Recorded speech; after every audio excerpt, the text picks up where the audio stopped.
Well, hey there, my YouTube viewers. Thanks for checking out this video. It's been a little bit of a while since I've last posted something, but middle of November, snow is finally here in the Canadian prairies. And today, I am working on an ice rink for the kids outside. I thought I would just share a quick little design that I've come up with to make this setup really quick, easy, and repeatable.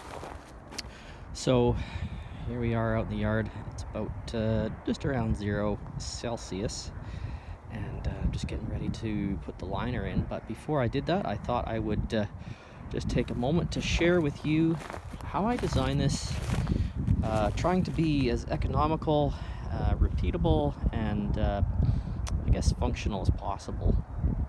So a lot of people out there, when they're building their rinks, they're going to Home Depot and they're buying 2x8s, 2x10s. To do a rink like this, you're going to need probably over 100 board feet, and that can get really expensive, hundreds of dollars just in lumber, and it's a little unnecessary. So as you see here, I'm using brown treated 1x6. Yeah, that's basically a fence board, and to be honest, that's all you really need to make this work. Unless you're going for like a big hockey rink with tall boards, yeah, I would just recommend using a smaller 1x6. It's more than strong enough to hold back the weight of the water till it freezes, and then, well, it's really not doing anything after that. So to stake the boards in the ground, I came up with a pretty simple solution. It's basically a 12-inch chunk of rebar, and in this case at the corner here I've used a 2-inch by 2-inch piece of angle, and so the angle's welded to the rebar, and I drilled a couple holes just to screw the corners together.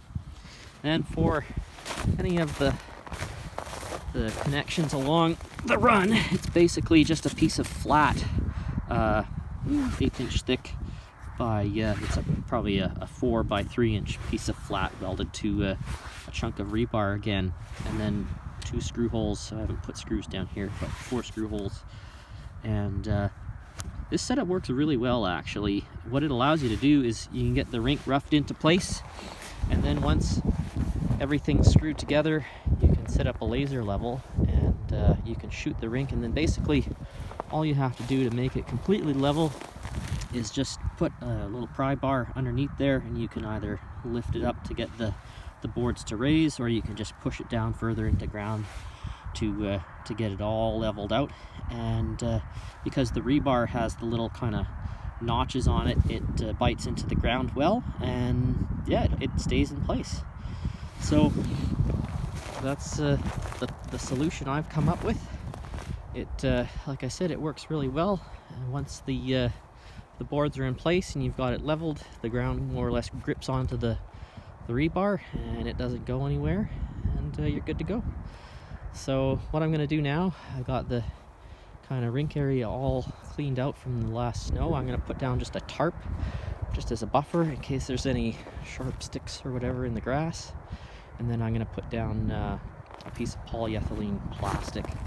Oh, I should also mention that I designed this rink in such a way that it maximizes the use of the 100-foot long by 20-foot wide rolls of polyethylene available at Home Depot. So the rink is actually from end to end over there, it's 19 feet, so you can use a 20-foot piece of poly, 19 feet across and 6 inches up each side. And then the length, you're a little bit more forgiving. In this case, I think I'm about 36 feet. But if you really want to maximize the 100-foot roll, you'll probably want to use either a third or a half of that roll, so like no more than 49 feet long, or 35 feet-ish. Yeah. So what I'm going to do now, I'll set the camera up on time lapse, and you can see me as I get the bottom liner in and then the poly liner in, and we'll start to fill it up.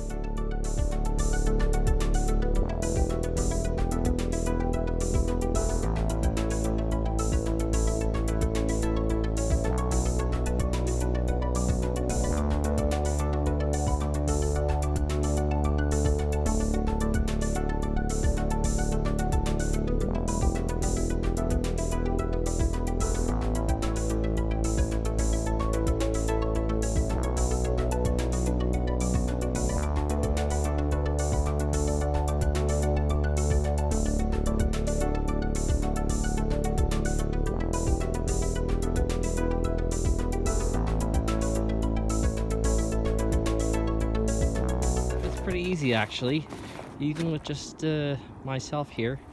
A couple of notes. Don't waste your time trying to staple the poly on the side, because the grass underneath will compress, and as the weight of the water compresses the grass, it will pull the staples out and rip your liner. So it's worth your time to focus on making sure that you have enough freeboard on the liner, so making sure that you will have enough liner coming up the side, so making sure it's equal all the way across. That's far more important than trying to secure it. While I was rolling out the poly and getting it set up, I have a lead brick there and a steel brick over there, and basically that just holds it down so it doesn't start blowing away in the wind. When you're unfolding the poly, you just want to make sure that it stays as low to the ground as possible so it doesn't catch any wind, and then you'll be okay. And you don't want to leave it without water in it for too long, because it will, even if you get a good gust, it will start to blow away. So that's an important thing. So right here, you can see that by the time this compresses, that's going to be a problem. So I'm going to stop the water. I'm going to pull the liner towards this side a little bit, because it's kind of sticking up on that side, and then we won't have any problems. If I didn't do that, this side would get flooded, and by the time we reach that edge seam, the water will start leaking out, and we won't have enough thickness here to support weight. So I shut the water off and just adjusted the poly here on this side, just to make sure that once it fills, the plastic is going to settle right at the edge there. We're not going to run out of room to fill this. So we'll let this go. It'll probably take a couple hours. As far as for filling, I'm using just a piece of polyethylene pipe, 3/4 inch. We're on a well out here, so I have 3/4 inch coming right off of the tank tee, short section going right outside of the house, and then I have a cam lock adapter that connects the 3/4 inch line. So this gets us probably up to about 15 gallons a minute. A lot faster than a 1/2 inch hose bib and a crappy little 1/2 inch garden hose. And yeah, basically we'll let it fill. It's already putting some significant weight down onto the poly, and less risk of it blowing away already. And so a couple notes about that liner there. Yeah, it doesn't quite meet on either side. I made the rink 8 feet longer this year, just so that the kids have more room to skate. But in addition to kind of protecting the poly liner, it helps make the ice a little bit brighter, so there's less possibility of it melting. We'll see how it works this year, but the darker areas where the grass are could be subject to melt a little bit more under the sunlight. So we'll see how that works out. Maybe we'll regret it, maybe we won't. Anyway, I'm gonna let this fill for a while now, and we'll check back. A little update here. I've been pumping for probably about 15-20 minutes, and I would say about half the rink now has water covering it. Basically the far side there is all kind of downhill from where I am. You can see in that corner right there, I kind of screwed up. I have about maybe 1.5 inches of poly below the edge of the board. I lost that poly up here, but with the weight of the water on it, it's pretty much impossible now to adjust that. So like I said, make sure that before you start filling, you get the liner centered as best possible. Otherwise, you're not going to have any redos on that. Hopefully that won't be too much of an issue, but because that's the low spot in the yard, that will be the place that fills up the first. So that's going to dictate really the overall height or thickness of ice throughout the rink. So yeah, I'm filling for about an hour. That's going to be about 900 gallons. For the most part, the liner's covered with water, which is excellent. I had to add a little bit of tuck tape along that lower side. I'm worried that once I start to get up to the 4 or 5 inches on the close side here, that the water would be spilling over and getting into the grass underneath. And that pretty much spells disaster. Once the water starts freezing in the grass, killing the roots, you're gonna kill the grass and it won't come back in the springtime. So containing all the water we put in here is very important.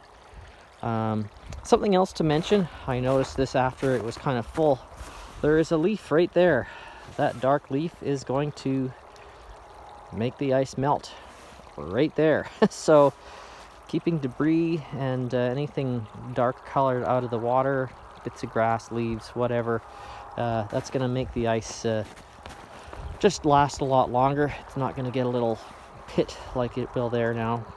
So yeah, let's keep that in mind. Quick update here. Looks like we're at about 2 inches on the shallower side, and I'm going to say at the deeper side there, probably getting closer to 3 inches. It's filling pretty good. I'm going to let it go for maybe another 30 minutes, and we'll call it quits for now. Let the water freeze up, and then that'll still give us some room to do a top skim coat and get it all nice and smooth. Okay, it's full. We've probably got about 2.5, 3 inches on the shallow side here, and more on the other side. So I'm gonna let this sit for the next day or two, freeze up solid, and then I'll start adding layers with hot water to flatten it out. But more or less gonna clean up the pipe, the flooding pipe, and that's it for now.